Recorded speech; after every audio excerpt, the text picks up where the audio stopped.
Alerte coronavirus. Attention, attention, le coronavirus se transmet très facilement et fait des ravages. Pour l'éviter, le port du masque de protection est obligatoire en tout lieu. Dans l'administration publique ou privée, dans les réunions, les rencontres, dans les marchés, les magasins, les boutiques et lors des déplacements, le port du masque est obligatoire. Même dans les lieux privés, dès lors que l'on n'est pas seul, le masque doit être le fidèle compagnon. Mais attention, le port de masque de protection ne dispense nullement d'appliquer les autres mesures de prévention, notamment le lavage des mains à l'eau et au savon et l'observance de la distance de sécurité sanitaire d'au moins 1 mètre entre personnes. Enfin, s'abstenir de porter des gants en vue du lavage régulier des mains à l'eau et au savon ou de l'application de gel hydroalcoolique.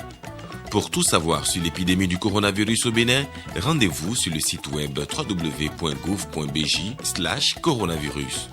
Ceci est un message du gouvernement de la République du Bénin.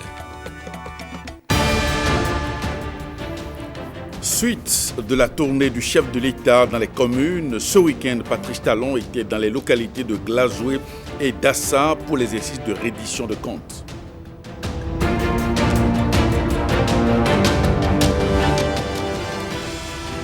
La route Savet-Dassa est en cours de réhabilitation. Cette infrastructure occupe une place de choix dans le programme d'action du gouvernement. Une de nos équipes était allée s'enquérir de l'évolution des travaux.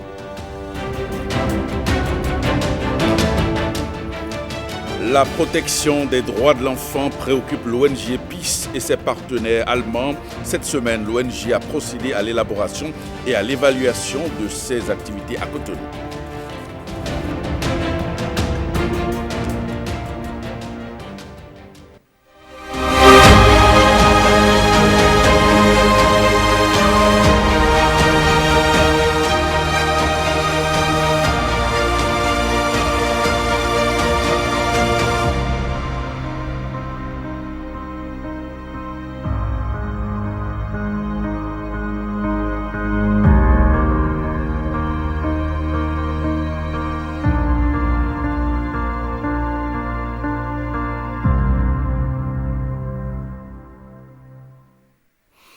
Bonsoir et bienvenue à cette édition du 20h. Patrice Talon a poursuivi sa tournée nationale. Ce week-end, le chef de l'État était à Dassa pour échanger avec les populations. On va retrouver sur place William Tchoki.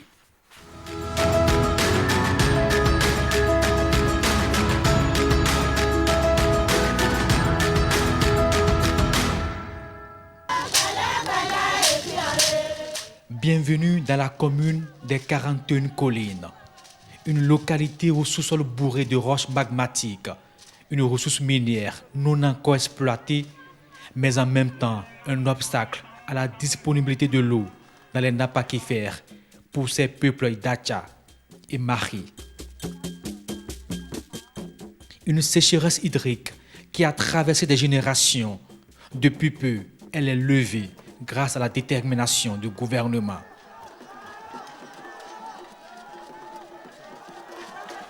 La commune de Dassa-Zoumé manifeste sa gratitude au premier magistrat du pays. Une longue liste d'acquis pour la localité, des réformes innovantes vantées ici par le maire. Dassa-Zoumé a bénéficié du renforcement du réseau SONEM par l'exploitation des ressources en eau souterraines à travers la réalisation de forages à gros débit, la construction d'un château d'eau et d'une station de traitement. Avec ce projet, l'eau est devenue disponible de façon permanente au robinet des ménages connectés au réseau SONEM et le phénomène de bidon jaune qui caractérise la pénurie d'eau à Dassa-Zoumé s'est réduit considérablement dans le centre-ville. Vous avez vu loin, juste, que l'eau souterraine est exposée à tous les risques de tarissement et à tout moment.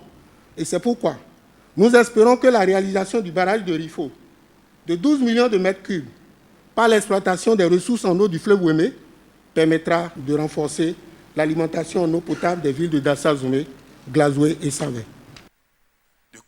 Patrice Talon se veut modeste et dans une pédagogie propre à lui, il énumère les grands axes d'action de son quinquennat, une boussole donnée par le PAG, le programme d'action du gouvernement et qui redonne espoir à tout un peuple.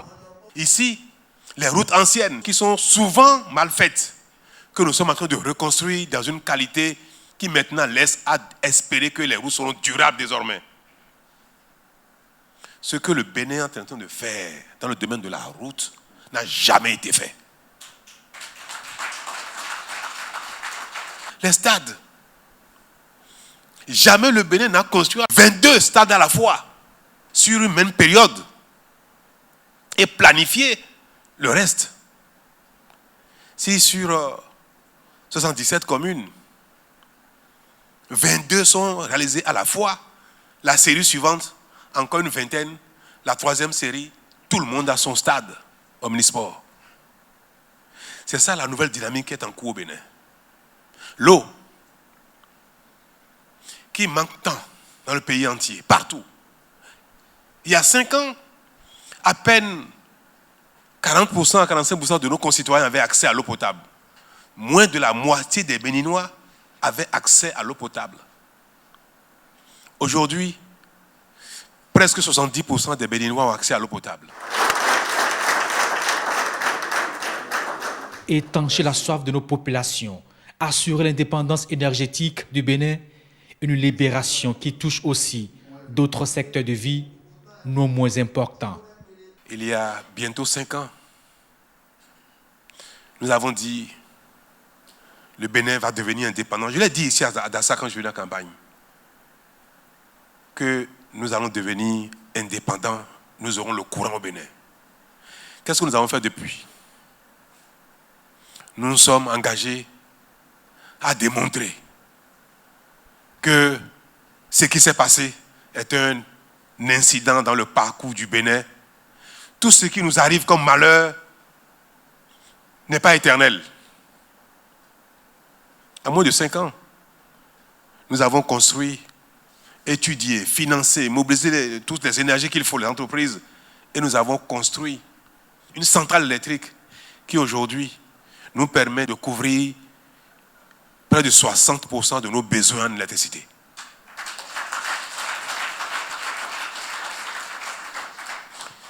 C'est ça ce que le Bénin est devenu, en si peu de temps. Cette usine, nous l'avons construite dans le même domaine, sur la dépouille mortelle de l'ancienne usine.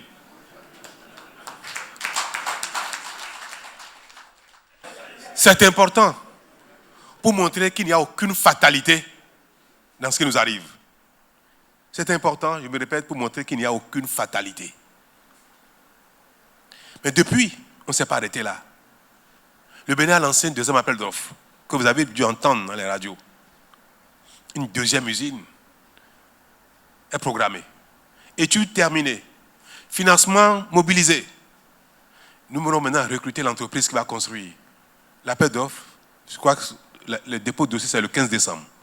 Avant le 31 décembre, le Bénin va signer le contrat pour la deuxième usine.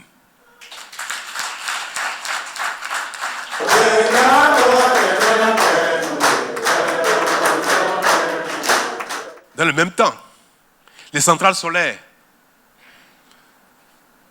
environ 5 de grande envergure, et nous aurons pour près de 90 mégawatts d'énergie solaire propre, renouvelable, à produire sur notre territoire, le Bénin, ce Bénin.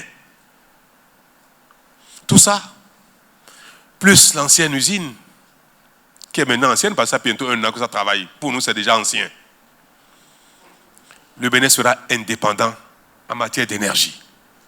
Le Bénin va couvrir tous ses besoins pour aujourd'hui, pour demain. En 5, 10, 15, 20 ans à venir. Nous allons même vendre du courant au Togo, au Burkina, au Nigeria. Des prouesses dans le domaine de l'agriculture et d'autres défis à relever. Patrice Talon en a fait mention et salue surtout l'accompagnement de tous. Nous avons un programme massif de développement du cajou au Bénin. Parce que nous avons l'ambition de devenir le premier producteur de cajou en Afrique. Et c'est à notre portée. Quand on le dit, on le fait au Bénin. Nous sommes devenus le premier producteur de coton en Afrique. Nous sommes devenus deuxième producteur de vivrier dans l'espace UMOA. Bientôt, le Bénin va faire 1 million de tonnes de riz. Nous sommes déjà à plus de 400 000 tonnes de riz. Ces efforts feront que dans les 5 ans à venir, le Bénin ne sera peut-être plus, vous direz que nous ne sommes pas modestes, mais le Bénin, aussi petit soit-il en superficie, va rivaliser la Côte d'Ivoire en termes de production agricole.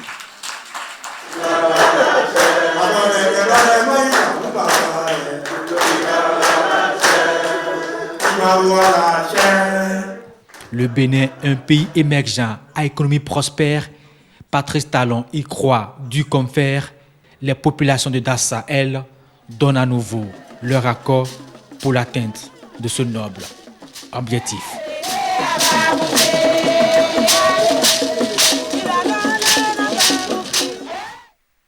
Et après Dassa, la délégation présidentielle a mis le cap sur Glazoué, toujours dans les collines. Et dans ce centre commercial et agricole en transformation, le chef de l'État aura de nouveau entretenu ses concitoyens sur le bilan de son premier quinquennat. James Yulang Bagidi.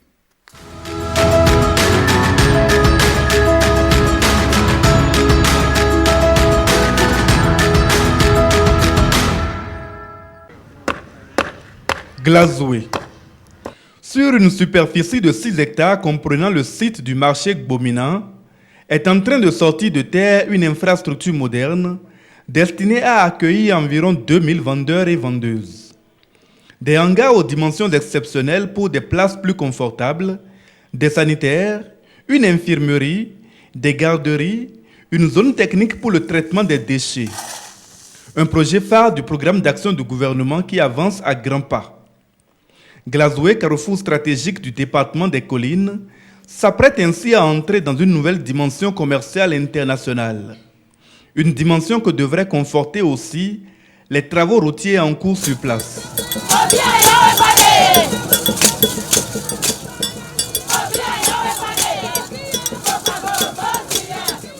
C'est donc tout naturellement que l'escale qui effectue Patrice Talon dans le cadre de son périple national prend ici une résonance particulière, empreinte d'abord de gratitude. Le département des collines en général et la commune de Glazoué en particulier fait partie des territoires de notre pays où l'or bleu, c'est-à-dire l'eau, a manqué cruellement, au point d'être source de maladies incurables depuis les années 60 pour nos populations. Mais aujourd'hui, grâce à votre engagement personnel et à l'ambitieux programme d'action du gouvernement, le soleil s'est levé sur Glazoué et environ en matière d'accès à l'eau potable. Plusieurs projets illustrent cette réalité. Il s'agit du projet de renforcement du système d'alimentation en eau potable des villes de Savet, de Dassa-Zoumen, de Glazoué et environ, pour lequel il est prévu la réalisation d'un barrage d'une capacité de 12 millions de mètres cubes d'eau sur le fleuve Lifo à Roko. L'électrification rurale a été inscrite au cœur de vos actions. Notre commune fait partie de celles qui en témoignent. Monsieur le Président de la République, sans tambour ni trompette, vous avez effacé le désespoir des usagers de ce marché, né du fait des nombreuses cérémonies de pose de pierres et encore de pierres qui n'ont jamais connu une suite favorable par le passé. Les femmes de Glazoué en particulier vous disent un sincère remerciement et vous sont très reconnaissantes pour votre engagement pour l'épanouissement de la femme, la promotion de la gente féminine. Les femmes vous disent merci pour avoir choisi la commune de Glazoué pour la mise en œuvre de la phase pilote du projet H. Merci pour votre engagement pour nous faciliter l'exercice de nos activités économiques par le bitumage de la route Glazoué à Klankpa et surtout, je dis bien et surtout, la modernisation du marché international de Glazoué. Mais comme à l'accoutumée, de nombreuses doléances demeurent. De l'extension du réseau électrique de la SBEE, la revue de la carte sécuritaire par le rattachement des arrondissements de Ouédémé et de Mangoumi au commissariat central de Glazoué, la création d'au moins 2 commissariats supplémentaires de police, en plus des 4 existants. Nous plaidons également pour la construction en double voie de la route inter-État, la RNIE 2, à l'intérieur de la ville de Glazoué, l'asphaltage des rues de la ville de Glazoué. Le chef de l'État le rappelle, cette tournée n'est pas consacrée seulement au bilan de son programme d'action dans les cités prises individuellement. C'est l'évaluation globale des acquis du PAG qui importe. Le Bénin avait perdu son sérieux. Or, chaque Béninois a pris individuellement un travailleur sérieux. Et collectivement, excusez-moi, c'était la pagaille. Le main sorti. Vous m'avez confié le Bénin il y a 5 ans. Vous m'avez chargé avec les autres concitoyens de Dassa, de Aplahoué, de Adjara, de Natitengu, de Kalale. Ensemble, vous m'avez chargé de mettre le pays en chantier pour que les uns après les autres, mais assez rapidement, nous puissions avoir satisfaction de nos besoins. Et je fais le tour, donc, pour constater avec chacun de vous, si le Bénin, tel que le Bénin l'a souhaité, si le pays progresse, si le pays change, si le pays est en chantier. Déjà aujourd'hui, nous parvenons à satisfaire nos besoins en énergie, ce n'est pas pour demain. Nous parvenons à satisfaire nos besoins en eau, en stade, en marché, ce n'est pas pour demain. Donc, beaucoup de choses nous manquent collectivement et nous les finançons pour aujourd'hui ainsi que pour demain. Sur ces revendications, notamment au plan sécuritaire, Glazoué obtient une réponse positive de la part de Patrice Talon. Nous avons déjà lancé le recrutement d'environ 500 agents de police qui entrent en formation. Et il y aura un redéploiement de ce personnel pour aller renforcer les commissariats existants et en créer d'autres. Je pourrais plaider la cause de Glazoué auprès du directeur général de la police républicaine pour que, si ce n'est pas le cas, pour que vous ayez les commissariats que vous demandez dans les 500 agents qui seront déployés bientôt. À présent, nous allons suivre le ministre porte-parole du gouvernement, Maître Alain Oronla, qui résume donc ces étapes au micro de William Tchoki et Mathieu Sokeno. Le président, avec une énergie égale à celle des premiers jours, a partagé avec les populations des localités visitées les résultats de la mise en œuvre du programme d'action du gouvernement de manière plus pointue, à croire que les populations qui accueillent maintenant s'inspirent de ce qui s'est passé ailleurs pour être un peu plus exigeantes dans les sollicitations, dans les doléances et qui marquent une connaissance de plus en plus étendue des acquis donc, du programme d'action du gouvernement. Le président de la République, en bon pédagogue, a partagé avec ces populations les acquis, les constats, mais surtout la méthode. La méthode, c'est-à-dire un programme ambitieux pour remettre notre pays à niveau, des efforts demandés, des efforts consentis, des efforts qui permettent à notre pays de financer ces différents programmes, ces différents projets qui commencent à voir le jour en étant disciplinés, non seulement dans la gestion de nos ressources, de nos maigres ressources qui étaient gaspillées par le passé. Le président de la République a parlé une fois de plus de pagaille, en menant une lutte acharnée contre la corruption et l'impunité. Ce sont là les moteurs qui nous permettent de conserver les ressources et de les consacrer aux projets structurants qui nous permettent d'être autonomes ou presque autonomes en matière énergétique et d'entreprendre les grands projets d'eau.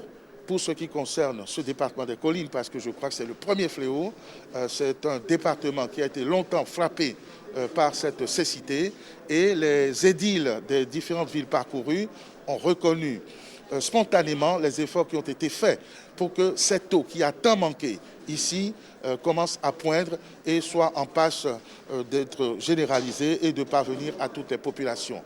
Une région agricole, donc il a été question de la révolution qui est opérée en matière d'agriculture. D'ailleurs, le ministre des Affaires de l'agriculture est natif de la région.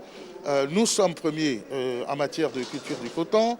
Nous sommes deuxième dans l'UEMOA en matière de vivrier. L'ambitieux programme du gouvernement qui va permettre à notre pays d'atteindre la production de 1000 tonnes de riz d'ici quelques années et surtout le gros projet d'un arcadier qui a été ébauché à Bassila, dont on a parlé en Bantais et qui intéresse évidemment les populations de Savalou, les populations de Wessé, les populations de Glazoué et naturellement les populations de Dassa.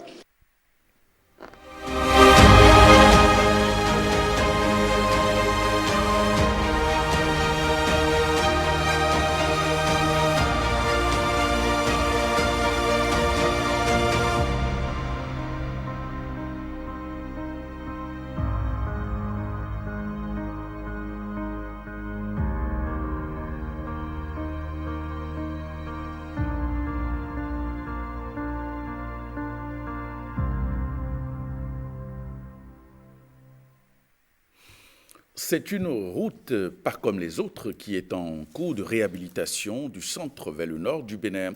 Le tronçon d'Assa-Savé-Parakou sur la route inter-État Cotonou-Niamey, encore appelée l'épine dorsale du Bénin, fait de plus en plus peau neuve.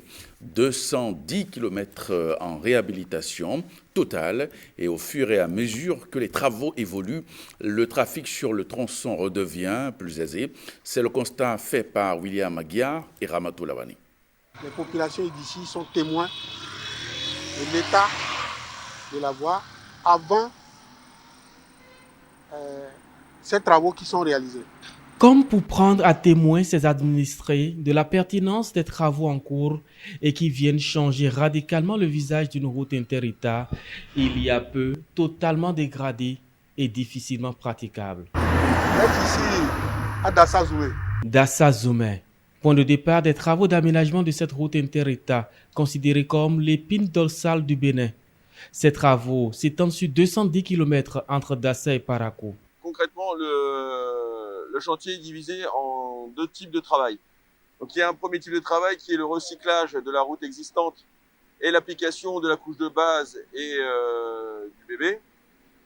Et un autre type qui est le rabotage de la couche existante, puis l'application de la couche de base et du bébé.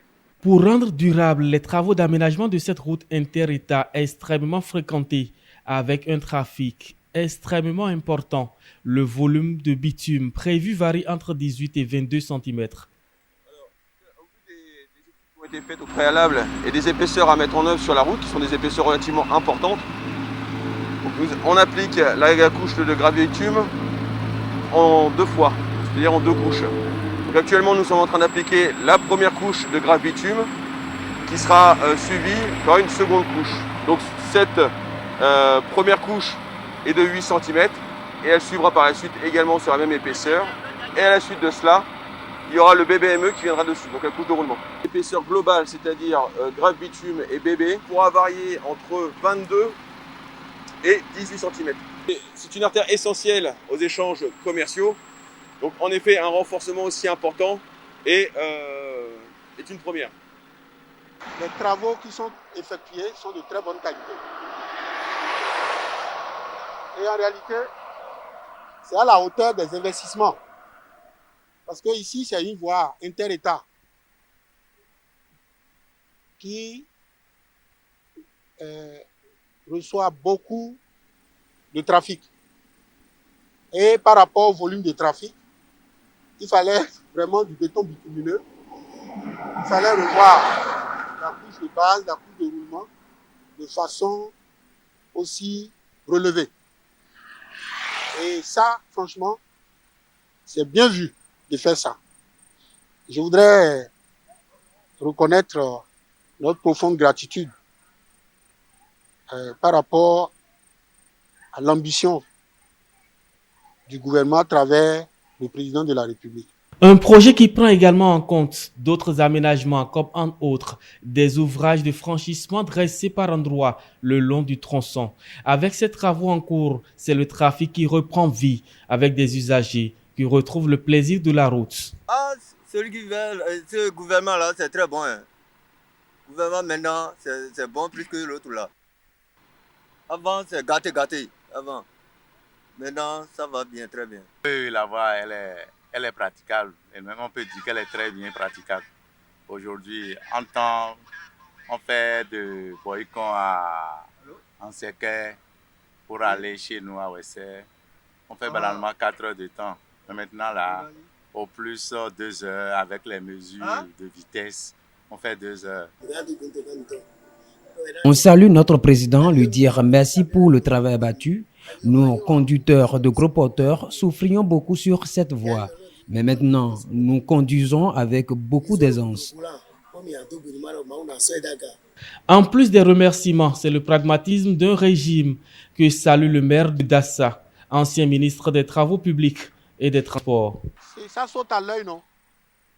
Ça saute à l'œil, non? C'est une volonté politique. Quand moi j'ai été ministre des Travaux publics, quand on ne m'a pas donné les ressources pour faire les études de réhabilitation, c'est ça qui a fait que la route a traîné. Moi j'ai demandé. Maintenant, quand on a laissé la route se dégrader, nous tous, du nord au sud, nous sommes tous les usagers de la route. Nous savons quelles difficultés nous avons éprouvées. Mais aujourd'hui, nous voyons quelle facilité on a. Et on ne peut que saluer le pragmatisme et la méthode de travail, la rigueur du pouvoir de la rupture.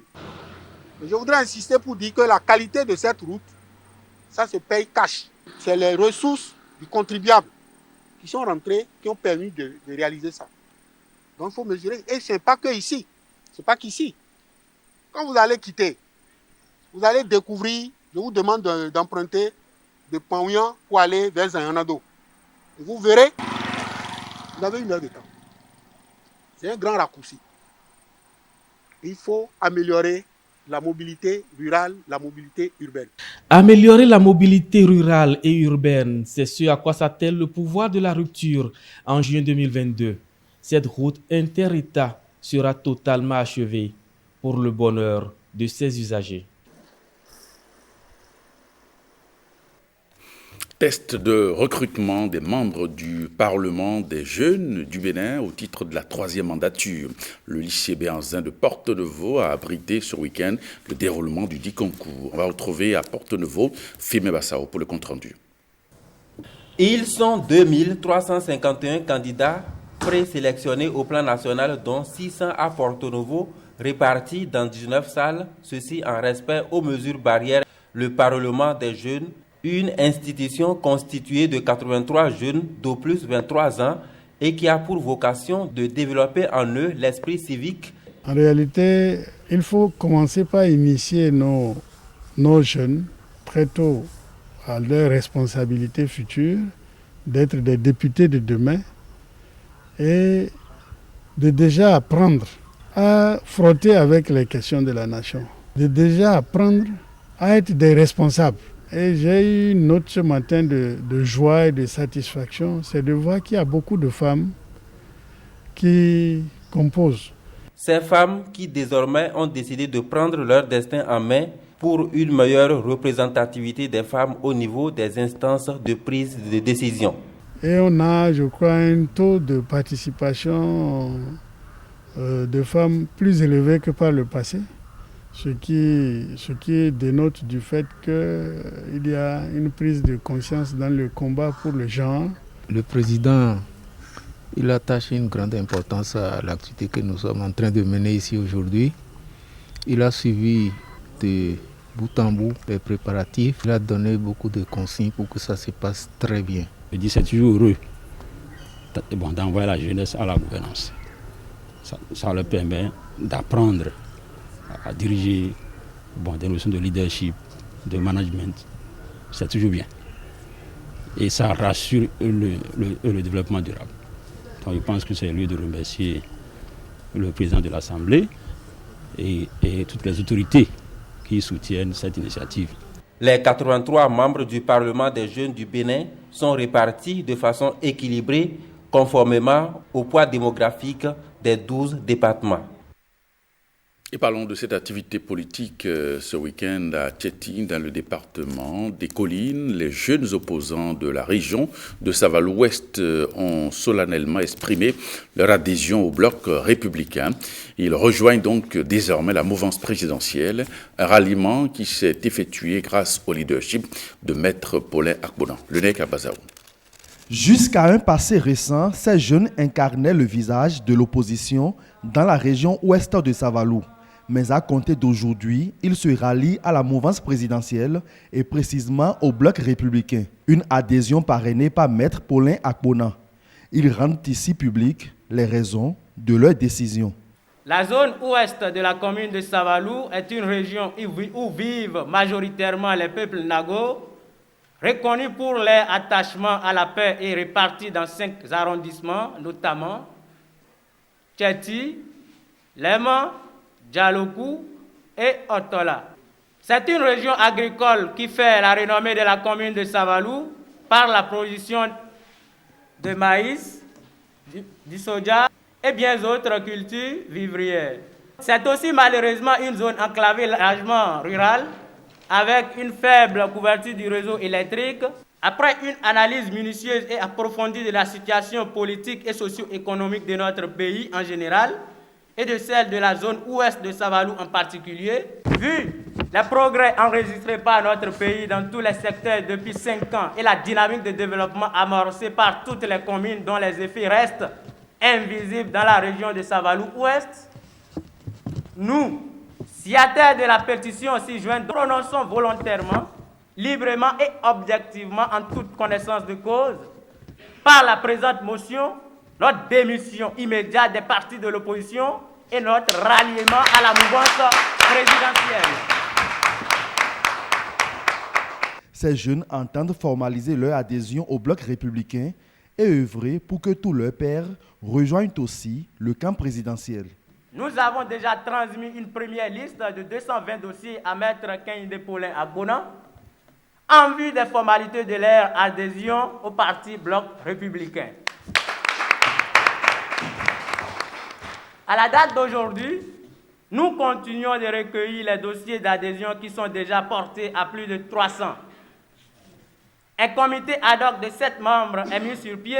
Le travail de terrain va se poursuivre par ce comité pour ratisser dans le rang de nos ex-camarades de l'opposition. Maître Paulin Akbonan, qui a chapeauté cette adhésion, s'est fait représenter à l'occasion par le responsable d'un collectif de jeunes de la commune de Savet, ayant aussi récemment rejoint le bloc républicain. Recevez donc ces chaleureuses salutations.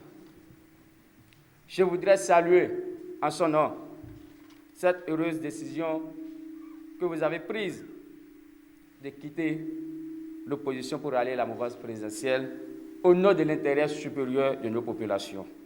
Je suis aussi un des vôtres. Nous avons fait le même pas que vous quelques mois plus tôt. Je vous souhaite donc la bienvenue dans la grande famille politique que nous formons autour du Maître Kehinde Paulin Akbonan au sein du bloc républicain. Je lui transmettrai donc votre motion et je vous assure que Maître Kehinde Paulin Akbonan est disponible pour vous recevoir immédiatement.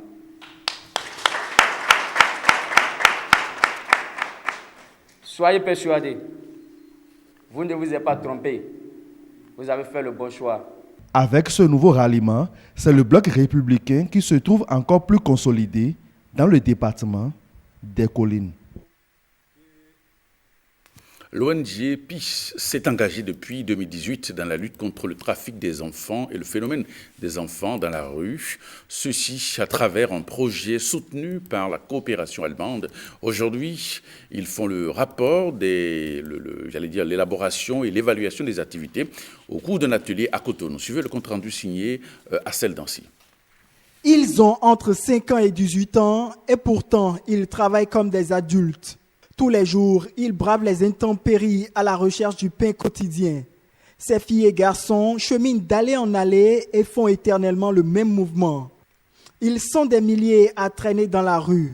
Vendeurs à la sauvette, ils viennent majoritairement de la campagne et des familles pauvres. Ils travaillent mais aussi vivent loin de leurs parents. L'ONG PEACE veut mettre fin à ce phénomène à travers un projet. Nous exécutions un projet sur 6 communes du Bénin, la commune de Pomassé, de Toribosito, de Soava, de Zé, de Dobo et de Djakotome, pour la réduction du phénomène des enfants de la rue au Bénin. Et dans le cadre de ce projet, appuyé par la Caritas de l'Allemagne et la coopération allemande, nous faisons chaque année une revue des recommandations du Comité des droits de l'enfant au Bénin. Depuis 3 ans, cette organisation non gouvernementale et la coopération allemande se sont engagés dans la lutte contre le travail des enfants et misent sur leur éducation. Nous essayons autant que faire se peut, en s'appuyant sur des organisations, des structures sociales communautaires au niveau de nos communes pour faire transmettre les mécanismes de protection des droits de l'enfant. L'atelier aujourd'hui vous offre l'occasion, une fois encore, de faire le point de la mise en œuvre des recommandations finales du Comité des droits de l'enfant. Mais vous savez bien que pour que tous ces papiers aient des impacts réels dans la vie, il faut des yeux pour les lire, les oreilles pour les écouter, des cerveaux pour les comprendre. La coopération allemande vers Caritas Allemagne et le ministère de la coopération économique et du développement appuient vos efforts. Je félicite PEACE ONG et les autres ONG du consortium pour le travail dans les communautés avec des structures sociales communautaires pour que les stratégies et mécanismes de protection des enfants se traduisent vraiment au bien-être des enfants. L'ONG PEACE et la coopération allemande entendent mettre fin à cette pratique odieuse du travail des enfants. La lutte doit continuer. L'amicale des retraités du Crédit agricole mutuel du Bénin a tenu sa première assemblée générale ordinaire cette semaine à Boycon. Les membres de l'amicale ont discuté à cette occasion de sujets liés à leur association. Ils ont également élu de nouveaux membres pour étoffer les organes de gestion. Ghislain Boguet, Yves Agropessi.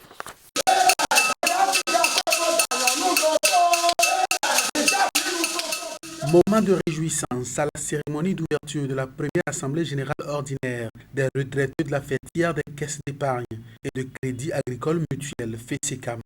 Créée en juillet 2019, l'amicale veut travailler au rassemblement et à l'amélioration des conditions de vie de ses membres. L'amicale des retraités du crédit agricole du Bénin a pour objectif de créer un cadre d'échange entre les membres, contribuer à l'épanouissement et au bien-être physique et mental de ses membres, assurer l'éducation et la formation de ses membres, rechercher des opportunités de marché, de travaux et d'études pour ses membres selon leur domaine de compétences, organiser des loisirs, des réjouissances et des manifestations à caractère culturel. Assemblée générale, l'occasion de retrouvailles, d'échanges, de partage, de fêtes et de joie, soutenue par le conseil d'administration de la fêtière des caisses d'épargne et de crédit agricole mutuel FECECAM. Le conseil d'administration que je dirige a pris sur le devoir d'ouvrir une ligne à son budget pour accompagner vos activités. Occasion aussi de parler de l'autonomie financière de l'amicale. Il va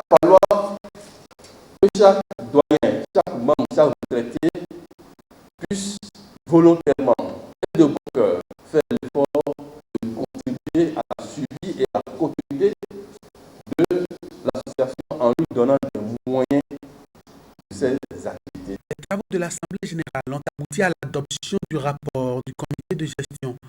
Les organes de gestion et la commission de vérification ont été renforcés. Saturnin Toubilly est désormais docteur de l'Université Abomey-Calavi, option géographie et gestion de l'environnement.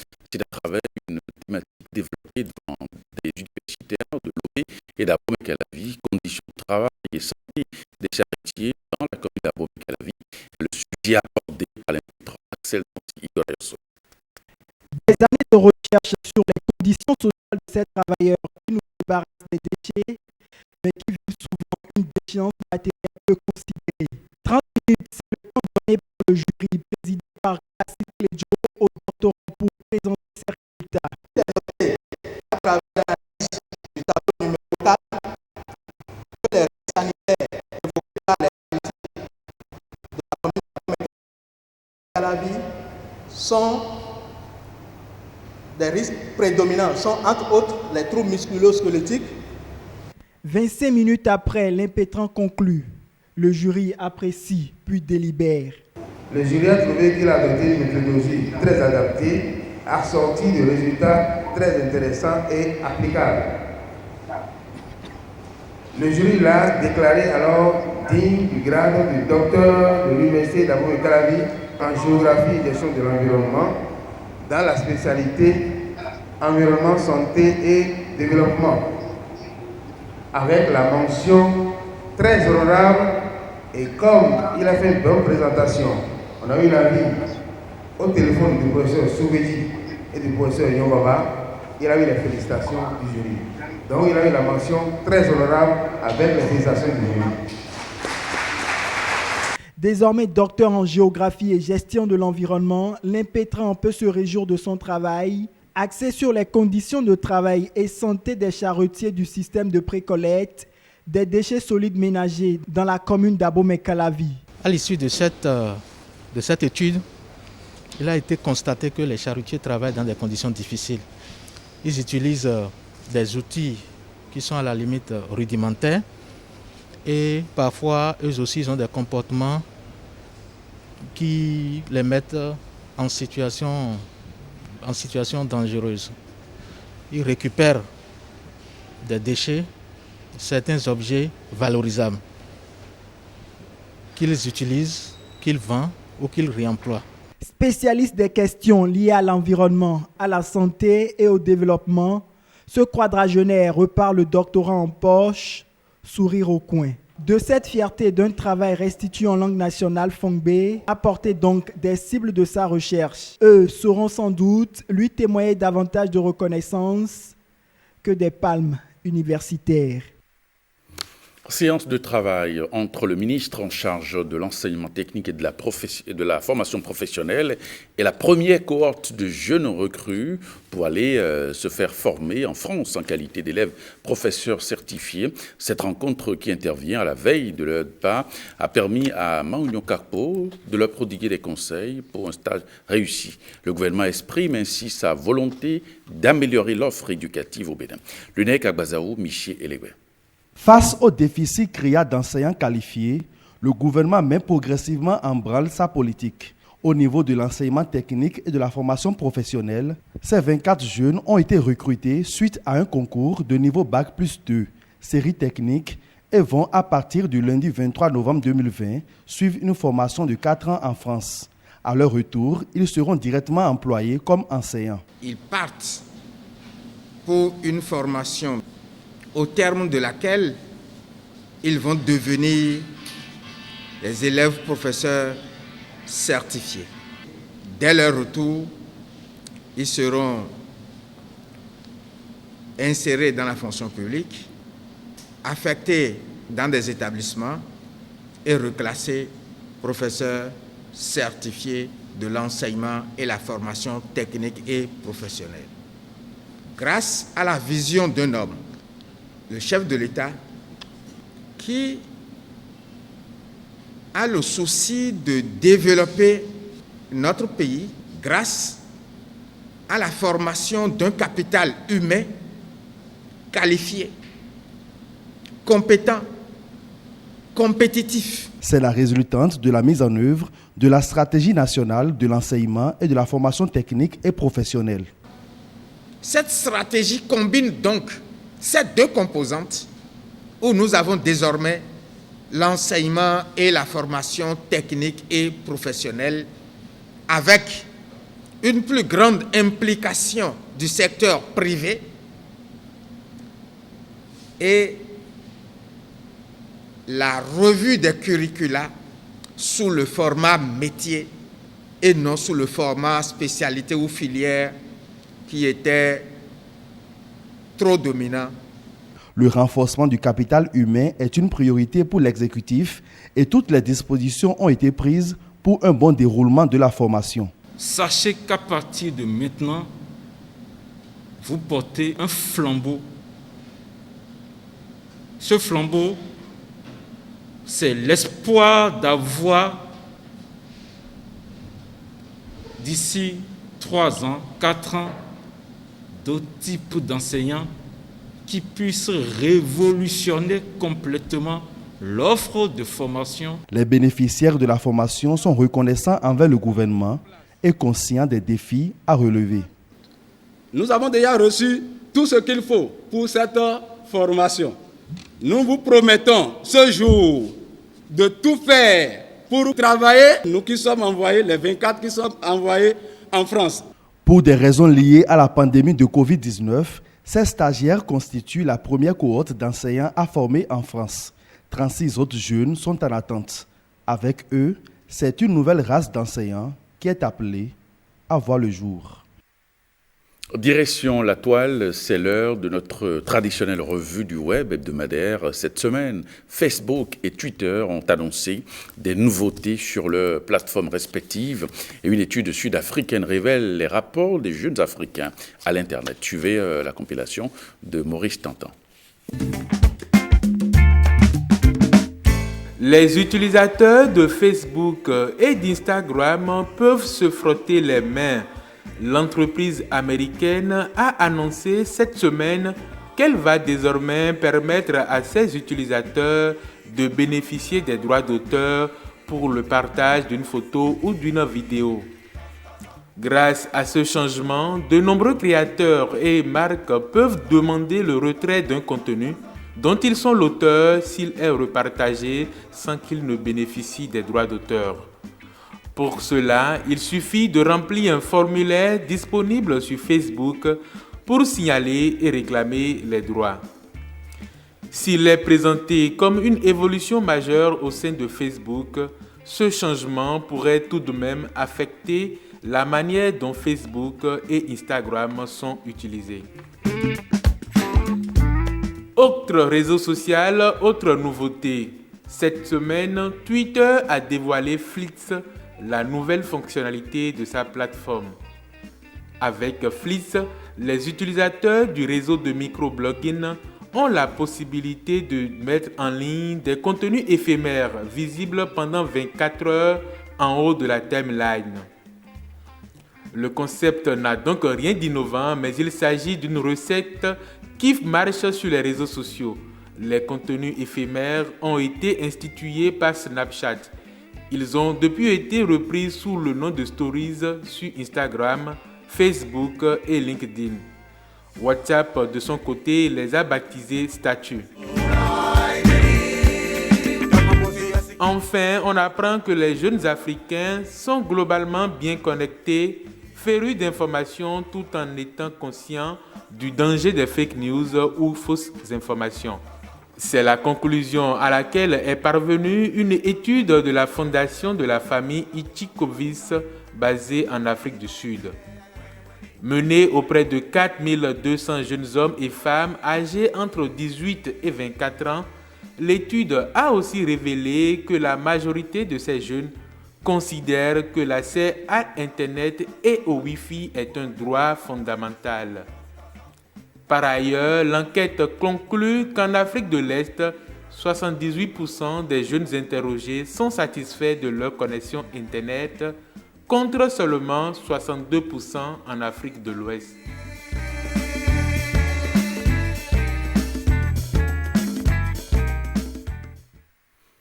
Eh bien, ce journal se refait maintenant. Merci de votre attention à 23h30. Rachida Biomaman dans ce studio pour le JT Soir. Merci et à très bientôt.